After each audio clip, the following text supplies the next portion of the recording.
Laughter echoed across the marble plaza, sharp and out of place. A group of teenagers had planted themselves in front of the tomb of the unknown soldier, their phones lifted high, snapping selfies as if this sacred ground were nothing more than a tourist attraction. One boy mimicked the rigid stance of the guard, puffing out his chest in exaggerated form.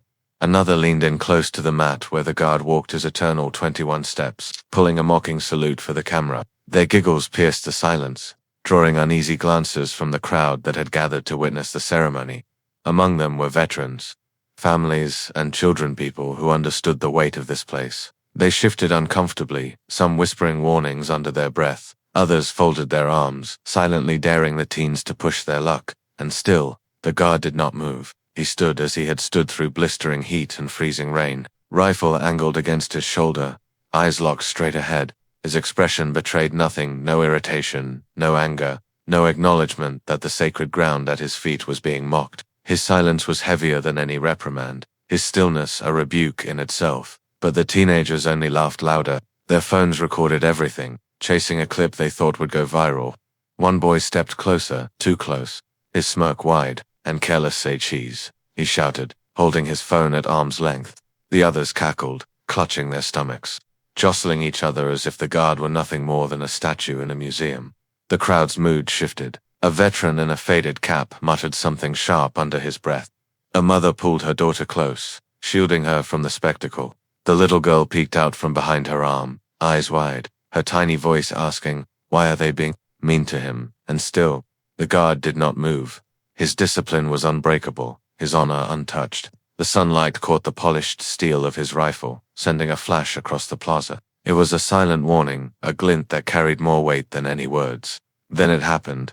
One boy's smirk faltered. He looked into the guard's unblinking eyes and felt the weight of something he didn't understand pressing down on him. His lip trembled. His voice cracked in a whisper that froze the crowd around him. "I want my mummy." The laughter stopped. The plaza fell silent. The seed was planted.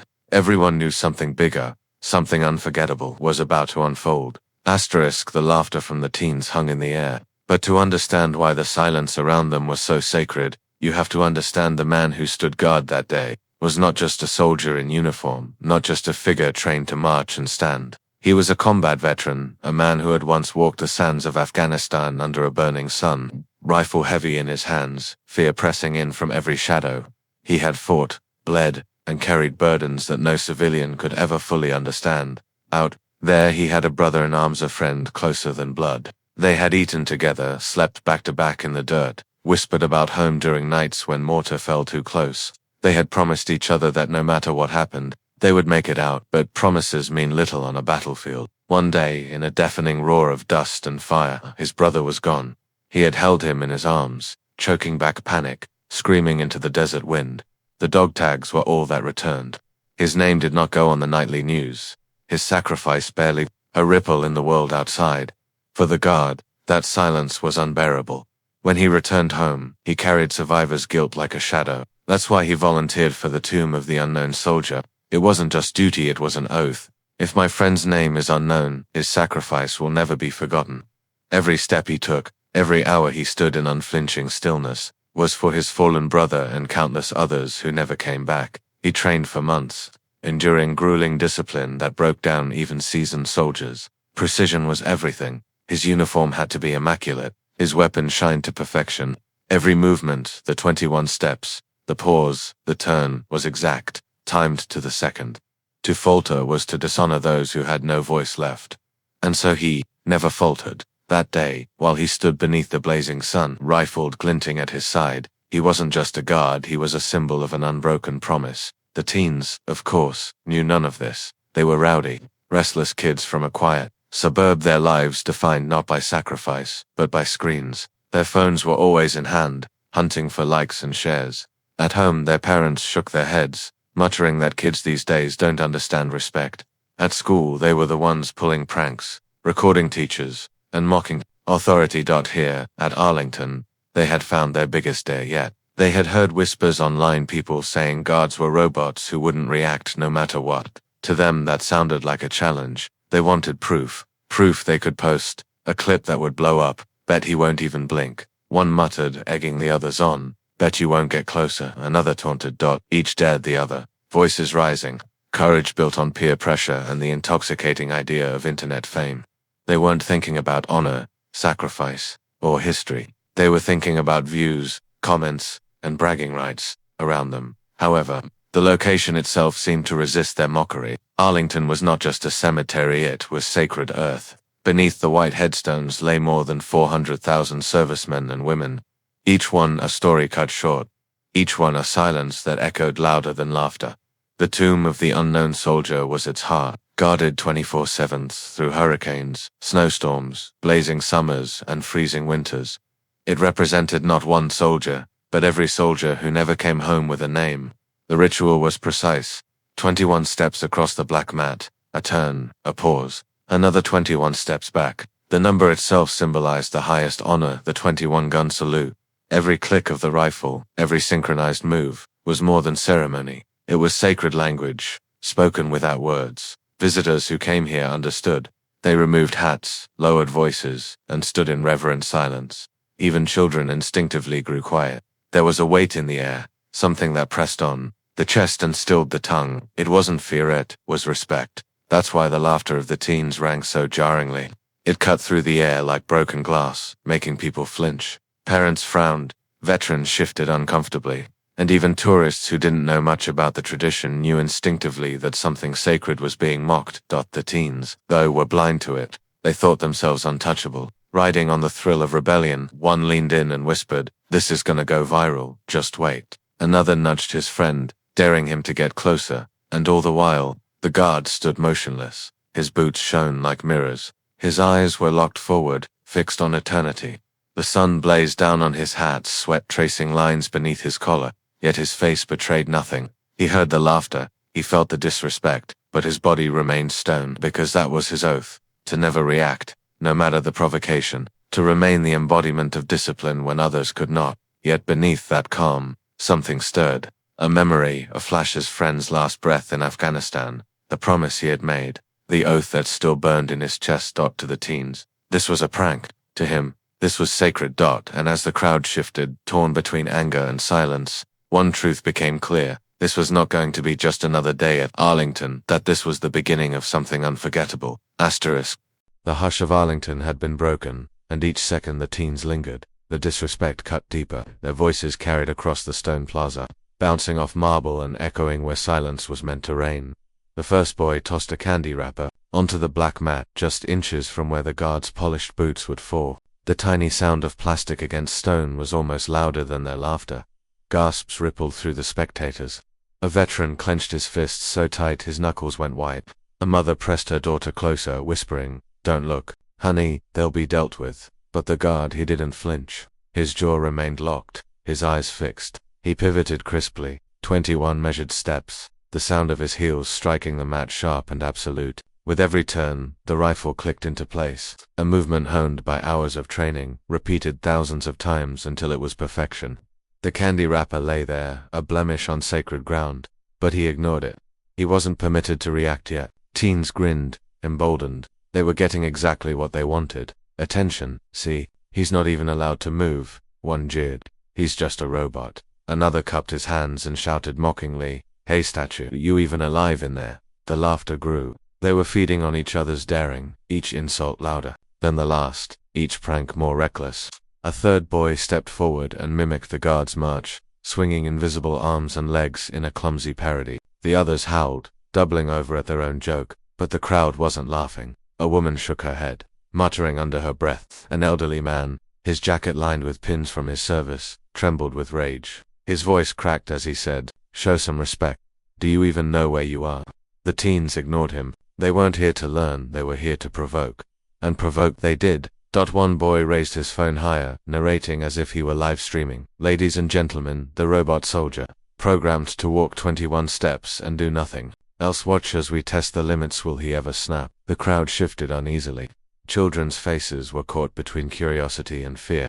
Their young minds sensing the weight of something bigger than just a joke. Even those who had come simply as tourists now understood. This was not entertainment. This was violation. Through it all, the guard's silence became its own form of power. His stillness was louder than their taunts, his discipline more defiant. than any words could have been. Every deliberate click of his heels was like thunder against their noise. Yet, the teens weren't finished. The tallest of them, a boy trying too hard to impress, puffed out his chest and called out, "Bet he can't say a word. Watch this." He stepped forward, just past the invisible line of respect everyone else instinctively obeyed. He leaned close, sneering into the guard's motionless face. He made mocking faces, snapped selfies with exaggerated duck lips, even held his hand an inch from the guard's shoulder as if daring him to react. The crowd gasped again. Parents covered their children's eyes. A veteran muttered a prayer through gritted teeth. Still the guard did not move. Inside his mind, though, the storm raged. He remembered standing in desert heat, the sound of gunfire, his brother's last breath. He remembered the oath. He remembered the sacred charge that no matter what insult or mockery came his way, his discipline was the shield that protected the honor of all unknown soldiers. So he stayed. His fingers tightened imperceptibly around the rifle's stock. His shoulders locked even more rigidly. His eyes a wall that the teen couldn't penetrate. The boy's bravado faltered for a moment. He looked into that unblinking stare and saw not weakness, but a weight he couldn't comprehend. Something ancient, something solemn, something terrifying in its calm. But peer pressure pushed him forward again. He couldn't lose face. "Come on," another teen urged. "Touch him. Bet he won't do a thing." The boy laughed nervously, inches from the guard now. The camera phones rose higher, dozens recording, the air thick with suspense. Everyone in the crowd knew the line was about to be crossed, and still the guard remained silent. The minutes dragged. Each heartbeat felt amplified. The tension in the air was unbearable, a string pulled taut and waiting to snap. The tourists held their breath. Even the birds seemed to fall silent, as if nature itself waited to see what would happen next. One boy stomped deliberately on the black mat, leaving a dirty sneaker print across the polished path. That broke something not in the guard's discipline, but in the crowd. A veteran shouted, voice raw, "Get back. You're desecrating hallowed ground." His hands shook with fury, his eyes wet with restrained tears. The teens only laughed. One mock bowed toward the veteran, sneering, "Relax, old man, it's just a show." But it wasn't a show. Everyone could feel it. The place itself seemed to protest, the weight of thousands of silent soldiers pressing down on the plaza. The air grew heavy, stifling, filled with the anger of those who had sacrificed everything. And through it all, the guard stood as the lone pillar. His stillness was the battlefield, his silence the weapon. Yet he knew the line had been crossed too far. His oath demanded discipline, but it also demanded defense of the sacred ground. If the teens stepped even an inch further, if they laid a hand on him, the time for silence would end. The crowd sensed it too. Phones hovered, recording every second. Parents whispered to their children. Veterans straightened their backs. Everyone knew they were standing on the edge of a moment they would never forget.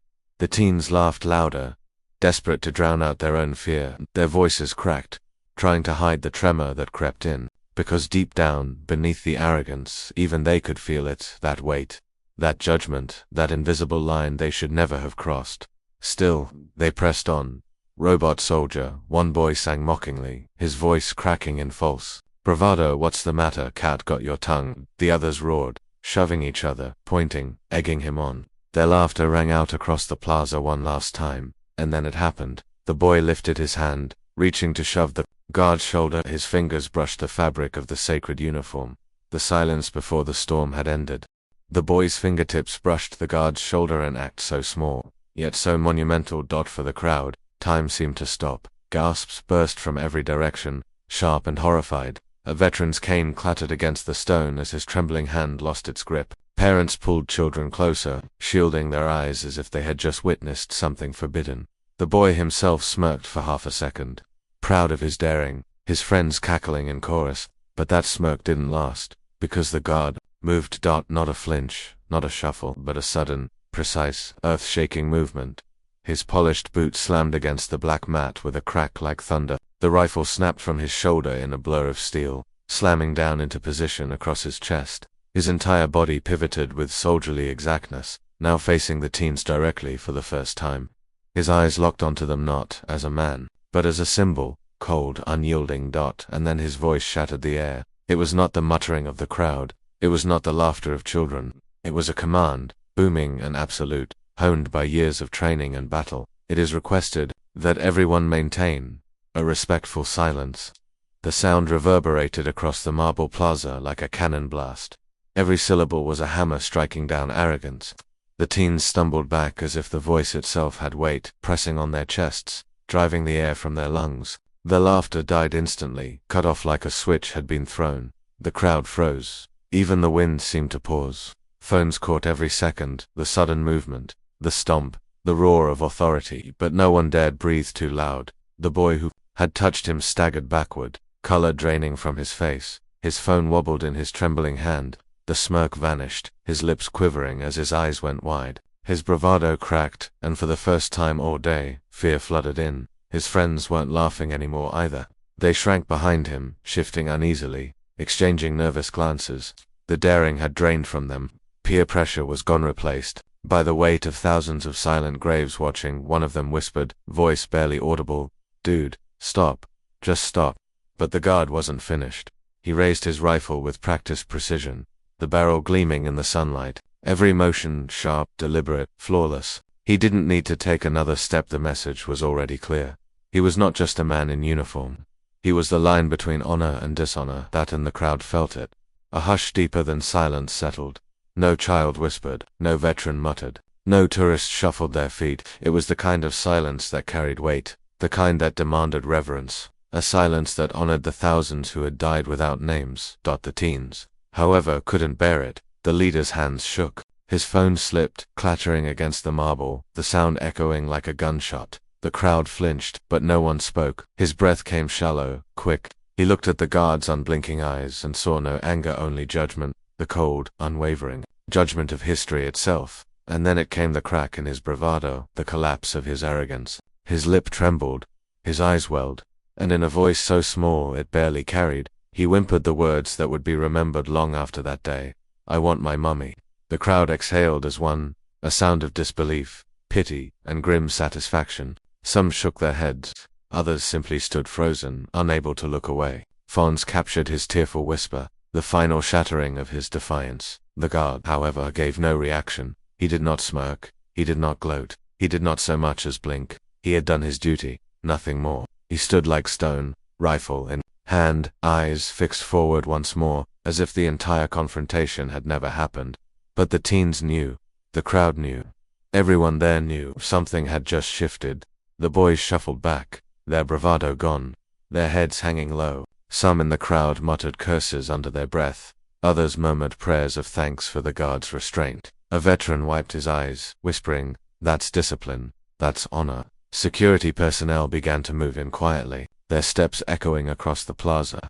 The teens had gone from smug pranksters to cornered children in minutes.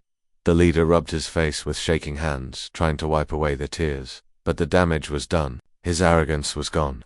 His humiliation was complete. The guard resumed his ritual 21 steps, pause, turn. Every click of his heels rang louder than the boys' laughter had moments ago. Every movement reminded the crowd what they had witnessed: stillness as strength, discipline as defiance. The plaza remained silent long after phones stayed up, but no one dared laugh or speak above a whisper. The teens shuffled to the side, pale and trembling, their fate now in the hands of security. At the center of it all, the guard continued, unfazed, unchanged. He had defended the tomb without breaking his oath. His silence had been broken only once, but that was enough. For in that single booming command, he had not only silenced the mockery, he had restored the honor of the moment. And everyone present knew they had just witnessed something they would never forget. Security moved quickly, their polished shoes striking the stone with the same authority the guard embodied. 2 uniformed officers approached from the flanks, their expressions grim and uncompromising. The crowd parted silently, giving them room as if instinctively respecting the gravity of what was unfolding. The teens who just minutes earlier had been puffed up with arrogance now shrank like shadows in sunlight. The ringleader, still pale, wiped at his damp face, trying to disguise the tears he had already spilled. But phones were raised high all around him. The moment was already immortalized. "Step aside," one officer commanded, his voice low but sharp. The boys obeyed. Their laughter had evaporated, their bravado scattered. One of them muttered, "We were just joking," but the excuse fell flat, smothered by the silence of the crowd and the heavy presence of the guards still standing at attention. As the officers led the group away, a ripple moved through the onlookers. Some shook their heads in disgust, others clapped softly, as if applauding not the humiliation of the boys, but the endurance of the guard. A few veterans stood straighter, eyes glistening, saluting silently as the sacred ground reclaimed its quiet dignity. And through it all, the guard resumed. 20-1 steps. Heel clicks sharp against the mat. Turn, rifle shifts. Pause. The ritual did not break, did not bend, did not acknowledge the chaos that had just swept the plaza. It was as if the moment had never happened, but everyone watching knew better. Was the lesson. Discipline had outlasted arrogance. Honor had silenced mockery. Stillness had spoken louder than all the noise in the world. Phones captured the entire sequence's thunderous command. The boys collapse into tears, the calm resumption of duty. Within hours, the footage would spread across social media. Headlines would call it the day respect was defended. Clips would be replayed in classrooms, shared by veterans groups, and dissected on news broadcasts. But for the people standing there in Arlington, it wasn't about going viral. It was about witnessing something sacred, a reminder that there are still places, still people, who embody a standard higher than fame, louder than arrogance, stronger than ridicule. The guard didn't need to know. He wasn't thinking about the internet, about cameras, about what the world would say. His only focus was the oath. 21 steps, eternal vigilance, unbroken honor. He had carried it through heat, through rain, through snow and, now, through mockery. The contrast was undeniable. On one side, trembling boys who sought cheap attention and found humiliation instead. On the other, a silent soldier whose every motion carried the weight of generations. And it was clear to everyone watching which side history would remember. The officers led the teens out of sight, their whispers swallowed by the vast quiet. Parents loosened their grip on their children, veterans exhaled, and the plaza seemed to breathe again. Yet no one dared return to normal chatter. The silence held this time not because of fear, but because of reverence. The guard's boots struck the mat again, crisp and unwavering. His rifle gleamed under the sun. His eyes stared ahead, unflinching. The ritual continued, eternal, untouchable. And in that moment, every person in the crowd understood. They hadn't just seen discipline, they had seen a living embodiment of tradition, a reminder that some values cannot be mocked away. That was the true climax. Not the boy's humiliation, not the camera's capture, but the image of the guard, calm and steadfast, carrying on as if chaos itself bowed before him. When the last echo of the officer's footsteps faded, the plaza was left in a silence deeper than before. It was no longer tense, no longer brittle with conflict. It was reverent, the kind of silence that people carried in their chests long after they left. The guard continued his eternal duty, each 21 steps as measured and perfect as the first. But now, to those who watched, every click of his heels meant more. It was no longer just ritual. It was resistance, honor, and the triumph of discipline over chaos. From the side of the crowd, a decorated colonel slowly stepped forward. His back was straight despite the years etched into his face. He did not speak. He did not need to. He simply lifted his hand in a precise salute, holding it firm as the guard marched past. The gesture was small, but it carried the weight of every soldier who had ever stood in that uniform. The guard's eyes never moved. His expression never wavered. Yet the salute was seen, and it was enough. Among the onlookers, a little girl tugged her mother's sleeve. Her eyes were wide, still fixed on the figure in immaculate dress blues. She leaned close and whispered in a voice just loud enough to be heard by those nearby, "That man is a hero." The words spread softly through the crowd like ripples across still water. Some nodded, others wiped their eyes. Even those who had come as casual tourists felt it sink into their bones. What they had just witnessed wasn't a performance. It was sacrifice made visible, discipline incarnate. Eventually, the crowd dispersed, leaving the plaza quiet once again. But for the guard, the duty continued, as it always had, as it always would. Hours later, when his shift ended and he returned to the quiet of the locker room, he allowed himself the smallest pause. He sat down, boots still gleaming, uniform still perfect. From beneath his shirt, he pulled a simple chain. A single set of dog tags hung from it, worn and dulled with time. He turned them over in his palm, tracing the letters that had long since faded. His brother in arms, his best friend, the one who hadn't come home for a moment. The sounds of the day replayed in his mind, the mocking laughter, the stomp of his own boot, the trembling whisper of a boy suddenly stripped of arrogance. And then the silence, the powerful silence that had followed. He closed his fist around the tags and whispered, "I stood for you today. Stillness was my weapon, and it was enough."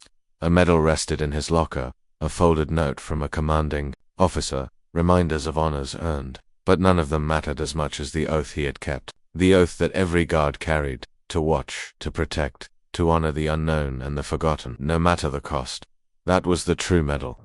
The silence he had defended was not empty, it was full of meaning, full of sacrifice, full of voices that could no longer speak for themselves. He hung the dog tags back around his neck, straightened his shoulders, and rose to his feet. Tomorrow he would return to the mat. Tomorrow the 21 steps would continue, as they had for decades, as they would long after him, because honor is eternal, and so long as one soldier stood guard, the fallen would never be forgotten. Tradition is not weakness.